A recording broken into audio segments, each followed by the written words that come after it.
আমি খুব গর্ব করে বলি আমাদের দক্ষিণ অঞ্চল হচ্ছে আলেমোলা এবং ইসলামের অন্যতম একটা ঘাঁটি এবং সেটা 12 তারিখে প্রমাণ হবে। 11 দলীয় জোট বা 11 দলীয় নির্বাচন ঐক্যের ব্যাপক ভোট আছে, কিন্তু ওরা ধরে রাখতে পারবেন না। আমি ওনাদেরকে বলেছি, আপনারা যেহেতু স্বীকার করেছেন প্রথম দিকে যে ব্যাপক ভোট আছে, একটা পর্যায়ে ইনশাল্লাহ আপনারাই বলবেন যে ধরেও রাখতে পারবেন এবং বিজয়ও হবে। এই নতুন কিছুর জন্য মানুষ উন্মুখ হয়ে আছে। আগামী 12 তারিখ তাদের ব্যালটের মাধ্যমে তারা একটা বিপ্লব ঘটাবে আমি মনে করি। দীর্ঘদিনের জোট সঙ্গে কিন্তু এবার আপনাদের মাঠে প্রধান প্রতিদ্বন্দ্বী কি মনে হচ্ছে, কতটা চ্যালেঞ্জিং আর লেভেল প্লেইং ফিল্ড এখন পর্যন্ত কতটা নিশ্চিত হচ্ছে? ছাত্র রাজনীতি থেকে আজকের এই বৃহৎ অঙ্গনে আমরা কাজ করছি 3টি বিষয়কে সামনে রেখে। একটা হচ্ছে দেশের স্বাধীনতা, সার্বভৌমত্ব, আমাদের সেই শহীদদেরকে স্মরণ করি এবং আজকে এইরকম একটা উন্মুক্ত পরিবেশ করার জন্য যারা রক্ত দিয়েছেন 2024 জুলাই আগস্টের গণ অভ্যুত্থানে, আমরা তাদের সেই শহীদ, আহত, পঙ্গুত্ব বরণকারীদেরকে স্মরণ করছি। না হলে এরকম পরিবেশ হয়তো আমাদের 2028 পর্যন্ত অপেক্ষা করতে হতো। আমরা দ্বিতীয়ত আমাদের এই সুন্দর পরিবেশকে একটা মানবিক বাংলাদেশ বিনির্মাণের জন্য আমরা আমাদের জনগণের কাছে যাচ্ছি। সেখানে আমরা সবচেয়ে মজার ব্যাপার হচ্ছে তারা নতুন একটা বাংলাদেশ বিনির্মাণের জন্য নতুন কিছু তারা খুঁজতেছে, তারা পিছনে ফিরে যেতে চায় না।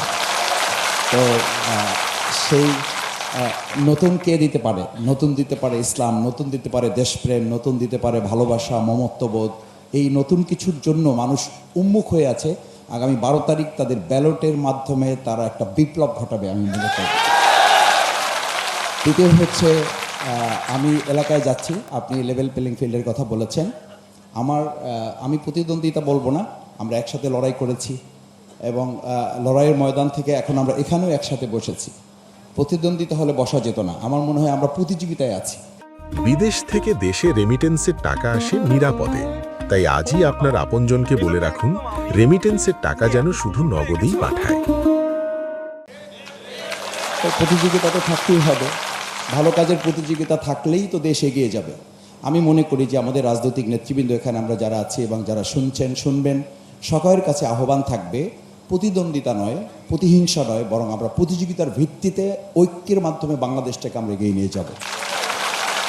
যদি তাই হয় তাহলে আমার এলাকার কথা বলি, আমার প্রিয় বাউফল, আমি সেখানে এখনও শুনি আমার প্রতিযোগী প্রার্থী যিনি, আমি প্রতিদ্বন্দ্বী কখনো আমার এলাকাতেও বলি না, আমি বলি প্রতিযোগী যিনি আছেন উনি বলেন যে জামাত ইসলামী বা আমাদের যে 11 দলীয় জোট আছে, এই 11 দলীয় জোট বা 11 দলীয় নির্বাচন ঐক্যের ব্যাপক ভোট আছে, কিন্তু ওরা ধরে রাখতে পারবেন না।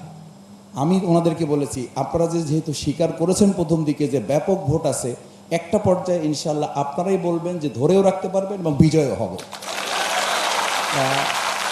সেই জায়গায় এই নতুন যে বিনির্মাণ, দেখেন আপনারা সবাই এখানে জানেন, এর ব্যাপারে আমাদের কারো বোধহয় দ্বিমত থাকার কথা না।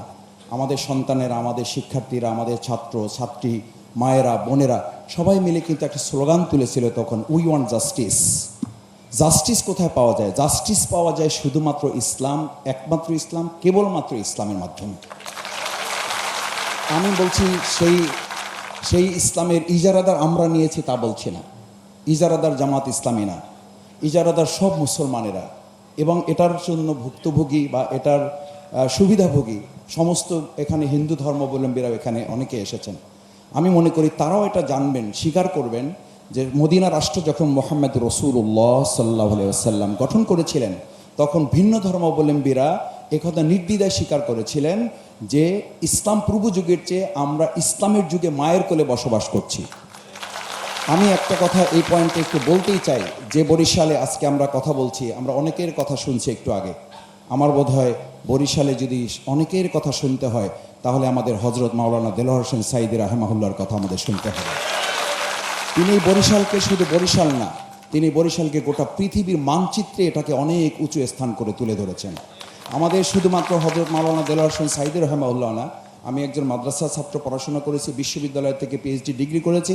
আমি খুব গর্ব করে বলি আমাদের দক্ষিণ অঞ্চল হচ্ছে আলেমোলা এবং ইসলামের অন্যতম একটা ঘাঁটি এবং সেটা 12 তারিখে প্রমাণ হবে।